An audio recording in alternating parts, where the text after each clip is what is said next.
Hello and welcome to this week's episode of the Edges and Sledges Cricket Podcast. I'm your host Ashwin.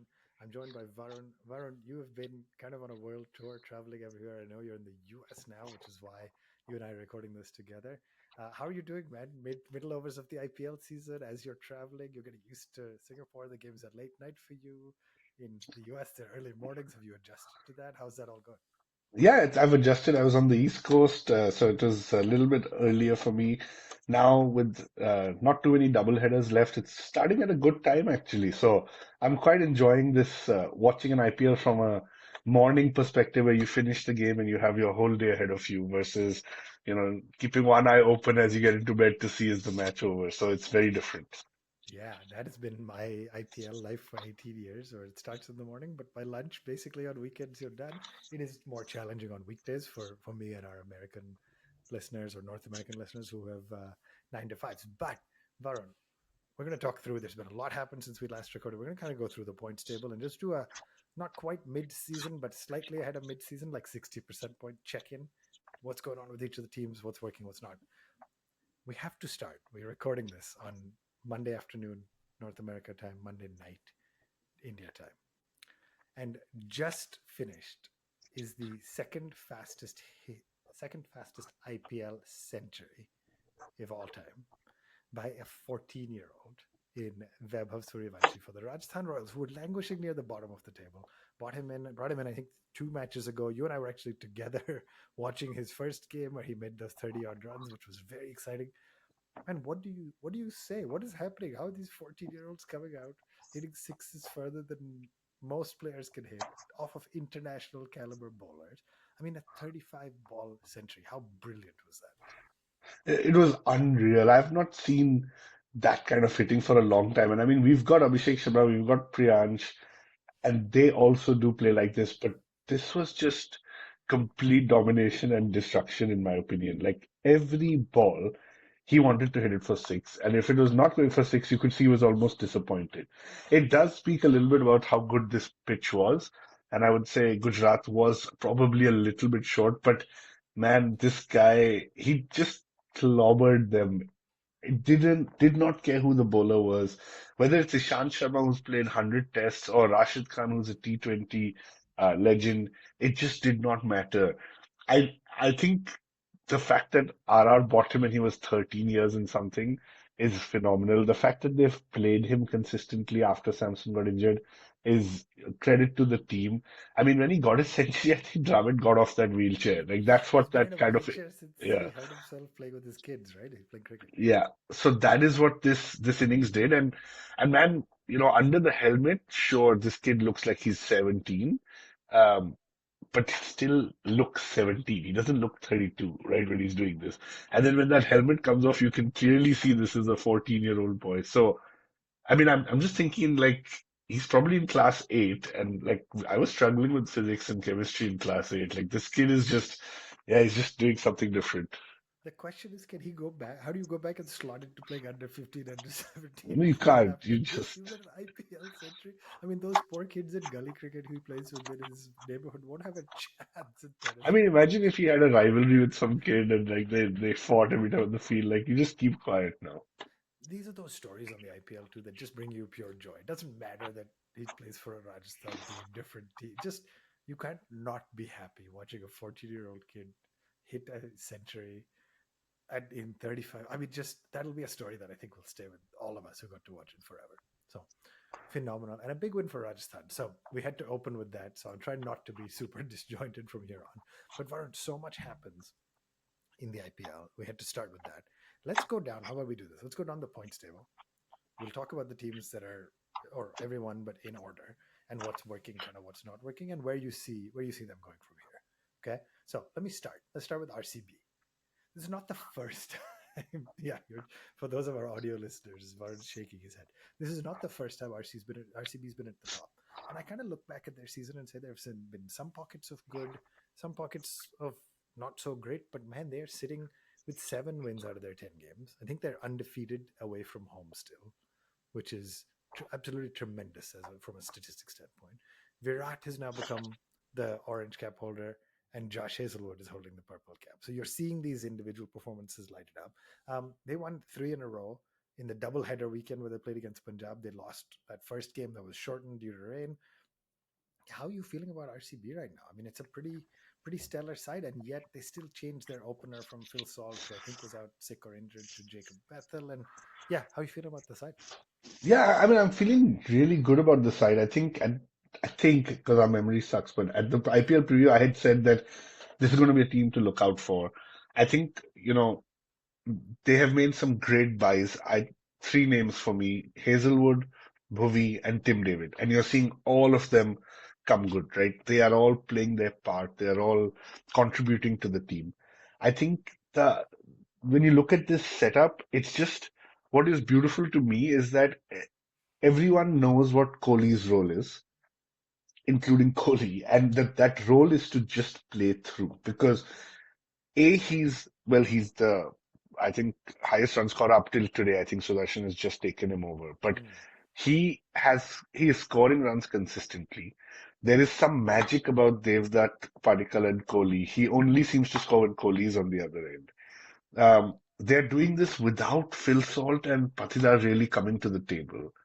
And so I just think it's working nicely, like Kohli is just playing a game that I think he's become comfortable with. Nobody's talking about his six inning ability, his strike rate, because the rest of the team is matching up to what he's done and what he's doing. And I think that is the biggest difference for me this year. Yeah, well said. I think the other thing we take for granted a little, of course, it was hard to watch against Delhi in the game yesterday at the time of recording, but Krunal has come good as well. And yes, it was the first time he made runs with the bat, but he's had 13 wickets in 10 games. So you mentioned Josh, who has 18, and Bhuvi, who has 12, but Krunal also has 13 wickets. So that is making a big difference as well to have that all round type of option. Varun, CSK, Lucknow, Sunrisers, and KKR to play left, right? So they have the teams ranked 6, 7, 9, and 10 left. So they're done playing Delhi, Lucknow, or excuse me, Delhi, Gujarat, Mumbai, Punjab because of the home and away structure. Do you see RCB faltering, or do you see them making it through here pretty comfortably? So here's my take on it. I see RCB in the top two, Yeah. but I think the demons of RCB's past could haunt them. So I would say they need to really get together as a unit, talk this through, be ready for what could come. A lot of the guys are new, so a lot of the guys don't go through those demons, but sometimes just as a team and the culture and your history, it takes over. So I see RCB as the top two. I think the only thing they need to watch out for is this past, um, and just getting over that. Yeah, I mentioned this about Vaibhav, but I think as an India fan, watching Virat get close to or ideally lift a trophy, even if you're not an RCB fan, will be a good moment for everybody. So fingers crossed they do get through, but I know what you mean about the demons and getting over them. Next on the table, Varun, a week ago, I would never have said they would be second. I would never bet they're going to be second, and they were third till this morning, but net run rate and all that. But they went 4 out of 5 losses in their first 5 games, and then have won 5 in a row. And we said this would happen. You and I repeatedly said this would happen when everybody was writing off. Of course, I'm talking about Mumbai Indians when everybody was writing them off after 5 games. You and I said, yeah, but they're a champion side. They know how to come back. And then they played Delhi, Hyderabad, CSK, Hyderabad, Lucknow, and all wins, and all, frankly, fairly comprehensive wins. What is your take on Mumbai Indians? I mean, Hardik came back. I was trying to look through the charts, right? Trent Bolt is on there from a wicket standpoint. Hardik Pandya is on there from a wicket standpoint. Sky is up there from a runs perspective. And Rohit is not up there, just given how Rohit is weak he is. But making Rohit's had runs. some great innings finally. Yeah, how do you feel about Mumbai now? Yeah, so I've always been scared about Mumbai. I was telling a friend the other day that they are a momentum side. I see them like Australia in international cricket.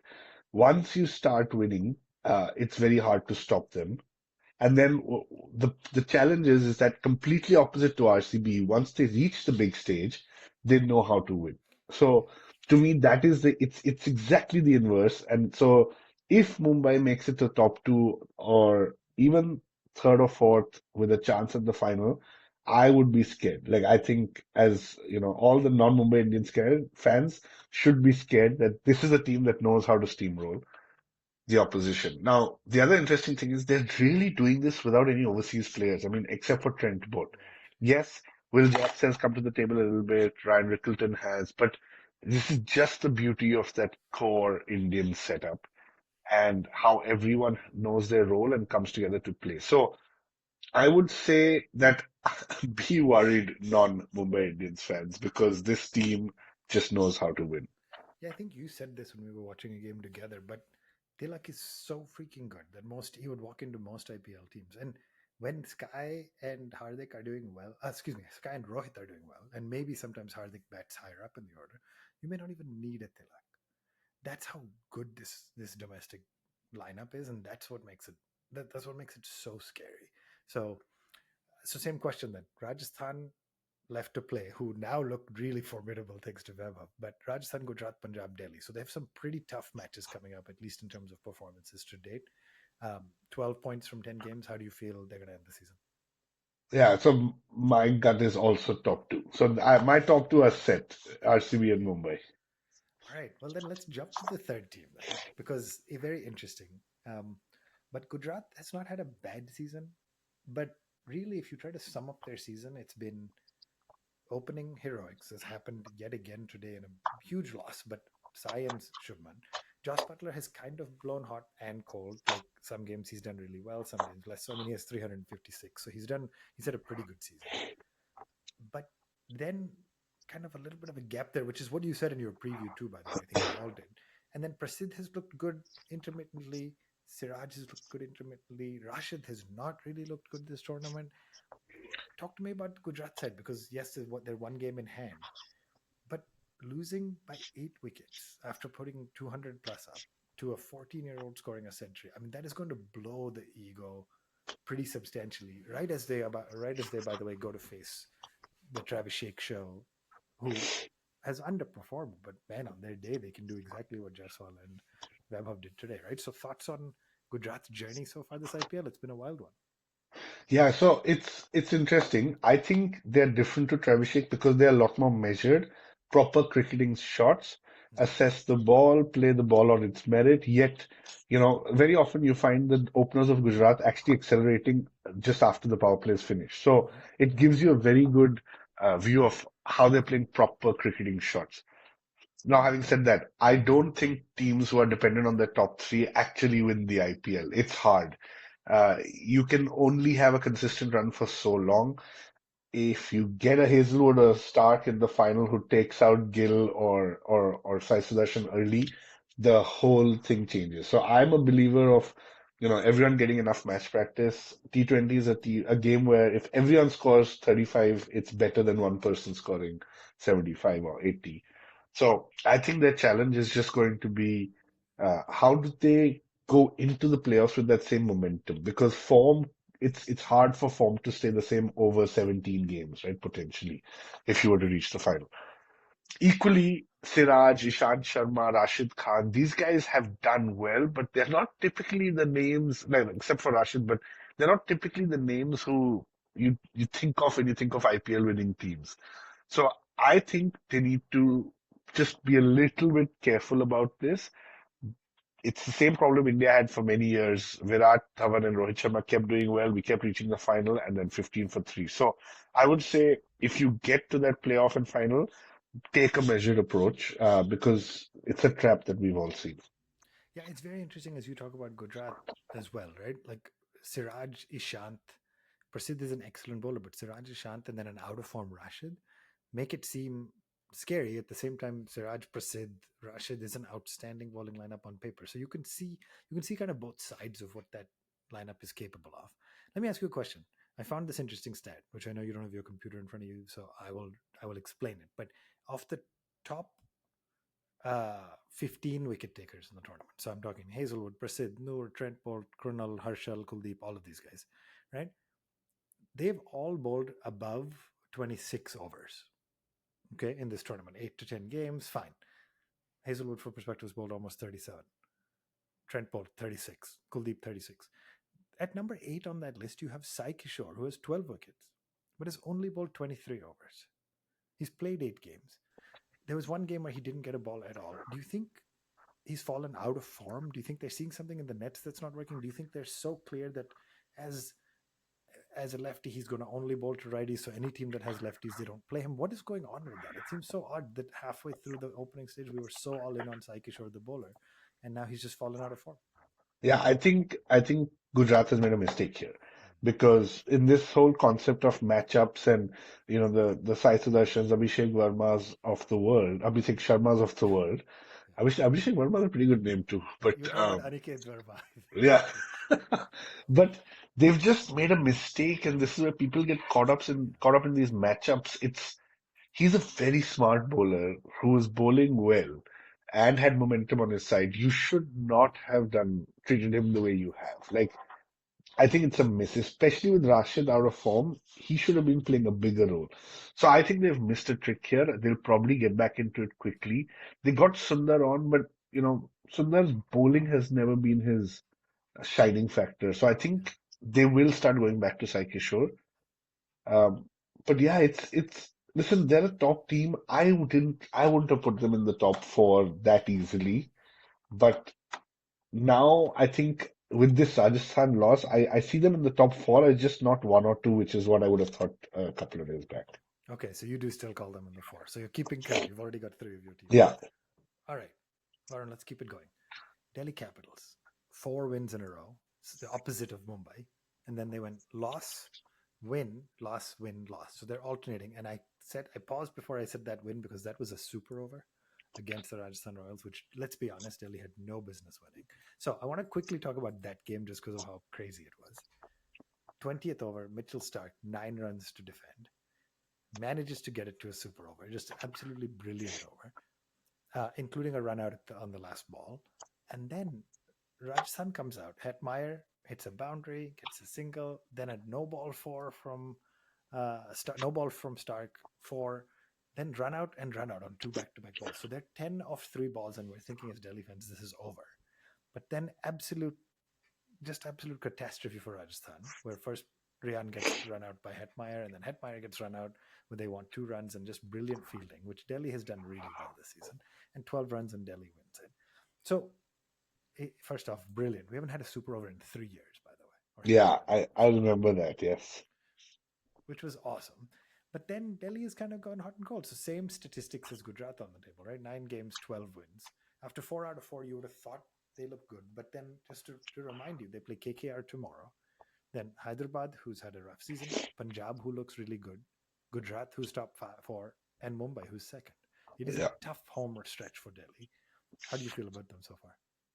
Yeah, I think Delhi's season has gone well. Everyone is very optimistic about them, but you take out that Ashutosh Sharma heroics in the first game and the super over, and suddenly you're looking at an average team languishing at number 6 or 7 in the table. So I think, to me, their challenge is they're just not figuring out their batting lineup, right? That to me is a challenge. They have gone with Jake and Faf to open, Porel at 3. Then they've gone Porel and Jake opening. Then they put Porel and Karunayar opening. Rahul moved up to 3. Now they're back with Faf and Porel. Jake is sitting in the dugout. Rahul is back at 4. Um, it's not making sense. Tristan Stubbs, I think, is a great uh, player for Delhi and general T20. He's coming in a little bit early. Ashutosh Sharma doesn't have enough time. So something is not clicking. Now, don't want to put this as doom and gloom, but I just feel that again, it's that demons thing for Delhi. If they, even if they scrape through as fourth, which I think is going to be the fight now, I think it's going to be hard, man, to to win an eliminator, then win the next game, and then make it to the final. So I haven't seen the same spark from Delhi as I've seen in some of the other top three teams. But at the same time, KP says this best, right? You want to peak in May. You don't want to play your best games in end of March. So if Delhi can come out into May peaking, I think they'll be good.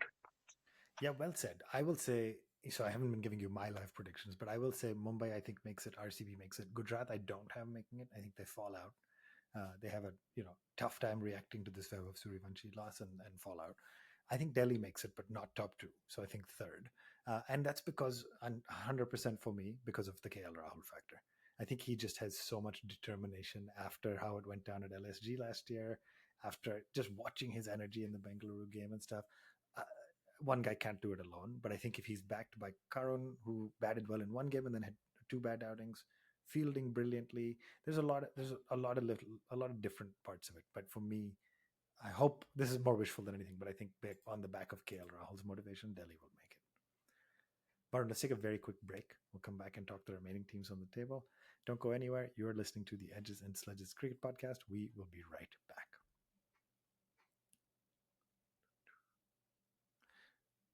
Welcome back to the Edges and Sledges Cricket Podcast. Hey, if you're on YouTube, hit that like button, hit that subscribe button. We'd love to hear from you, and leave us a comment. Maybe you disagree with our top four. Maybe you totally agree. Let's hear about it. Are in fifth place, Shreyas Iyer and the Punjab Kings. So started very strong, 3 out of 5 wins, 4 out of the first 6, 5 out of the first 7, and they lost to Bangalore, and then they missed a trick potentially after a good first innings. They weren't able to try to get a point against KKR after making 200 because of rain. So they're sitting in 11 points. You could argue it is an important point for them to get because they're still in the hunt with after 9 games. But talk to me a little bit about their side as a whole. Shreyas had an absolutely ballistic start to the season and then has started to slow down a little bit. Priyansh, Prabh, Simran. So you're not seeing one guy with 400 or 500 runs, but you're seeing 3 of them around and about 300 runs, which is that same kind of top 3 dynamic. How are you feeling about the Punjab team and their chances this season? I would say exactly how you described it. Excellent start, but I think Shreyas is not uh, playing to the level that he would want or the fans would want. So I think Shreyas has to step up because these two youngsters are doing a great job opening. Honestly, like even in their last game, they Yeah, were outstanding. fantastic, clean hitting. Even though Prabhsimran was struggling, he just kept fighting it out.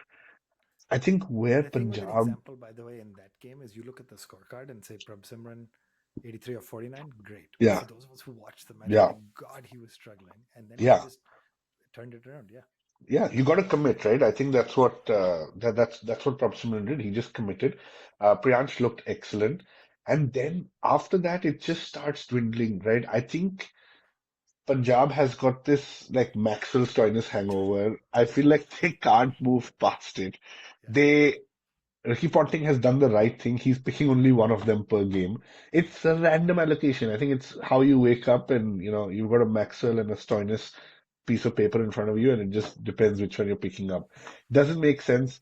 Stoinis actually won them a game with the bat towards the end and got dropped the next game. Maxwell just cannot buy a run. I think I wouldn't be surprised if in the next auction, like Maxwell just doesn't get a spot. He's done nothing for the IPL in the last so many years. It's quite poor in my opinion. I think this promise of Maxwell and Stoinis is probably going to hurt them.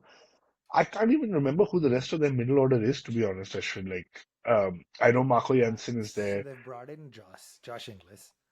They Yeah, have Nehal Vadera and then Shashank Singh, who was Ashu's yeah, partner in crime last year. So yeah. So yeah, it's been mixed. so Nehal and Shashank actually I like. So I think if Yeah. they come to the party, it's a pretty good outing. Again, man, it's going to be, in my opinion, it's going to be DC versus Punjab for that fourth spot. That is where I see it. Yeah, interesting. I see them sneaking in only because I like Nehal and Shashank as well. I think, I mean, feels like an absolute dead weight. And I know it's hard. That's a harsh term, but feels like they're playing with 10 guys and then they're just rotating in this Maxwell Stowe in this spot, like you said. So, Varun, fair to say you're saying they're fighting for the spot. But remember, they face Chennai, Lucknow, and then they play DC. So that match could be really important. They play Mumbai, they play Rajasthan. Thoughts? Do you think they make it or not? Man, and like I said, I can't say. I think between DC and Punjab, one of them will make it. Okay. So you have your top four basically, right? RCB, Mumbai, Gujarat, and then DC or Punjab. So that's kind of in the current order it is today. Yeah. Interesting. So I have Gujarat falling out. I have Punjab actually making it in. So I think again off of Shreyas, he's just got this determination. You could see it. It was bad luck that the KKR game didn't happen because Shreyas going back to the Eden Gardens Yeah. after he lifted a trophy as skipper of KKR and then got dropped. There's some sort of a redemption story there. Right. Now we're into the bottom half of the table. So we're going to go a little bit faster, but let's talk about luck now. I mean, man, I look at this and I say sixth on the table, 5 wins from 10 games. It's not bad. But then I look and say, how on earth have they done that? It's just Nicky P and some Mitchell Yeah, Marsh and Markram has done well on and off as well. But my goodness, I feel bad saying it, but talking of dead weight and a team carrying and a player who doesn't had much value at the moment, Rishabh Pant has got to be feeling it. Is this the worst run of form we've ever seen Rishabh have?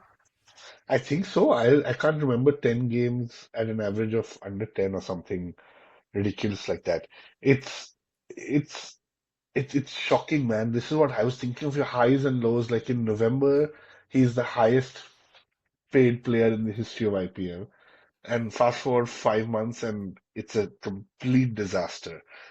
He's in that Maxwell category, like you rightly called out. Dead weight, can't buy a run, batting at number 7 or 8, batting at number one, figuring out whether he should bat at four. Nothing is making sense. Everyone's saying Rishabh Pant should open, but why? Like the current guys are doing well. If you think about the matches they've won, it's all because of the top three. So I think it's just a tough situation. I think he's got to be a captain keeper for the balance of the season and just work on the strategy to win and make it to the playoffs, and then things could turn around. You never know. I always say playoffs are like a lottery, right? Unless you've got a team that's very consistent, like maybe KKR was last year and they just won everything. I think Pant has to just single-mindedly focus on getting them to the playoffs as a captain. That is the only role I see for him. Do you think he has the captaincy ability to do it though? I just unfortunately think he doesn't. That's the scary part. Yeah, and we've talked about this, right? That KL Rahul, after 7, 8 years, probably realized it's better to be the best player in the team and contribute to wins versus going after the captaincy.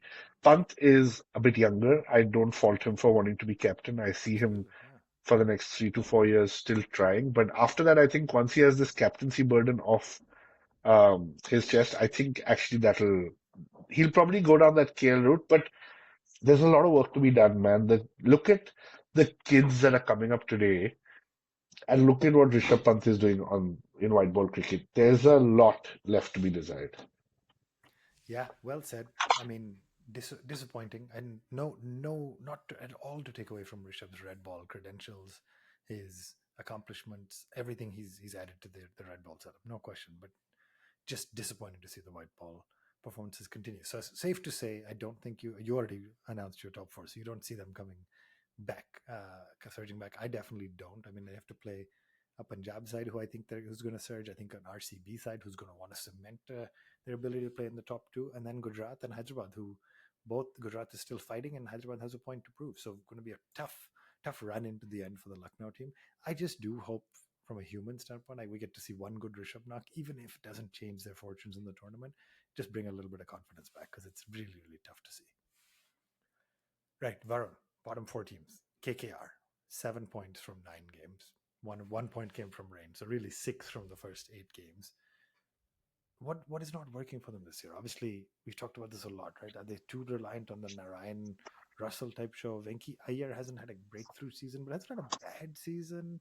I mean, it just what is it that's falling apart? And do you see them surging and at least playing spoil sport for anybody at the end?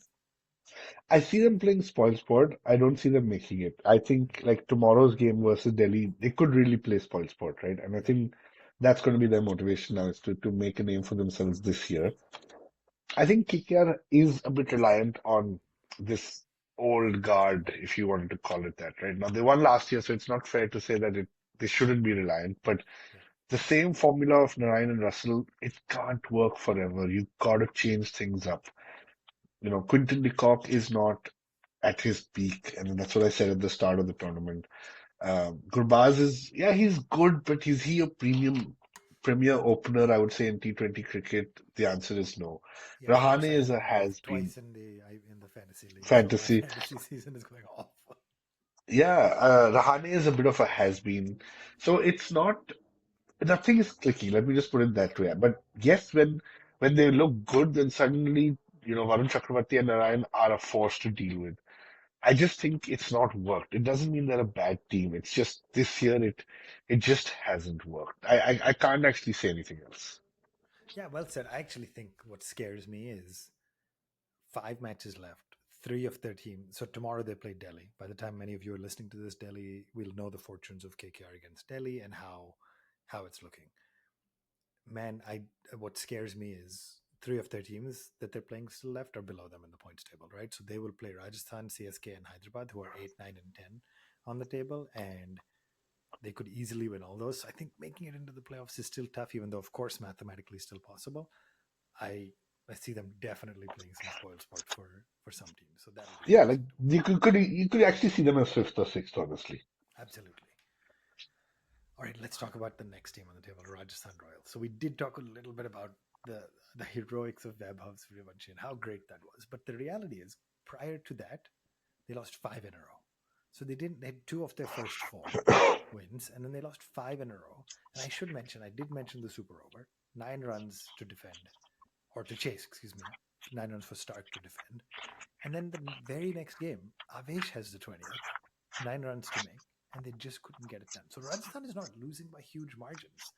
Right? In some cases, they have lost by big margins, but largely they just can't seem to close it out. I think they've had 3 games where they came down to the last 1 to 2 overs, and they just weren't able to close it out. So talk to me about that, Varun. Vaibhav coming in is awesome. Jaiswal looks good. I mean, it's not a bad side on paper, obviously, but hasn't clicked. I know you've said a lot of times that they're really missing Joss Butler. Is that a big contributing factor to this side? I personally think so. I think when you've got a Butler, you build a team around a player like Butler, and I think letting him go was a big mistake. I just can't believe it. Look at how Gujarat has used him. He's been a big factor for them being in the top two or three in the table. So I think they missed a trick in the auction. You cannot let Butler go. It was a big mistake. And I think with that then comes the accountability factor. I think Dhruv Jurel and Hetmeyer have to put their hand up and take the accountability. They are there to finish the games. Their top order is not doing badly. The bowling is not doing badly. I think bowling needs to be better. But to me, it just comes down to these two guys. Dhruv Jurel, what retained for 14 odd crore. Hetmeyer, I can't remember how much right to match or retain. It, it's the right move on paper to say we'll get the finishers in, but then when it's not working, 3 chases they've botched up. Those two guys got to put their hand up and take accountability. It's not worked, and I think that, like, even if you think of Parag and Rana, they've come to the table. Jaiswal has Yeah. come to the table. Everyone except these two. So I think that that's basically the problem. Yeah, I think well said. I think on paper, you look at Jofra, Theekshana, Yudhvir slash Deshpande, Sandeep, Riyan Parag bowls a little Hasaranga. It's not a bad bowling lineup, but it's not the best in the tournament. But really, they've fallen short with their lower order batting and finishing. But on 4 games left, even with 4 wins, they get to 14 points. You're right. Are they done for the year? Are they just going to try to Yeah, get some bonus points? I think it's done. I think they'll have probably another Gujarat Titans type of performance. Spoil it for DC or Punjab, in my opinion. And and that's it. I think that's where they'll end up. They probably won't end up at the bottom, which is good for them, but Yeah. it's the season is done. All right. Speaking of the bottom, we're down to our last 2 teams. So let's talk them. I had both of them in my top four for the start. So that tells you the value of either our analysis or just how level this playing field is in general, to be clear. Sunrisers Hyderabad. I mean, this seems to be a case of when Travis Head, Abhishek Sharma are able to deliver, they win. And when they aren't, they don't. And, or Ishan Kishan at 3. Klassen has done well at 4 in many cases. Aniket's had a decent knock, but they just can't seem to figure it out. They've been moving Nitish Kumar Reddy up and down the order a little bit. I mean, the last win they got was against CSK, who's the only team below them on the table. But lost to two to Mumbai, lost to Gujarat, lost to KKR, lost to Delhi, lost to Lucknow, beat Rajasthan first game of the season by a huge margin, and beat Punjab at 1 point. So when they win big, but when they lose, it looks really ugly. Is Hyderabad kind of the baseball of the IPL? I think so. I think that's the right way to put it. We'll play entertaining cricket. It's like when Kishan, got picked at the auction. I think he spoke to Abhishek Sharma and just said, "So is my role just to hit after you guys?" And the answer was yes. Yeah, So yes, you've got this mantra and vision. I think it's great, but you have to adapt. You know, it's it. you can't bat like that all the time. And that's why I said you contrast that with the Gujarat Titans.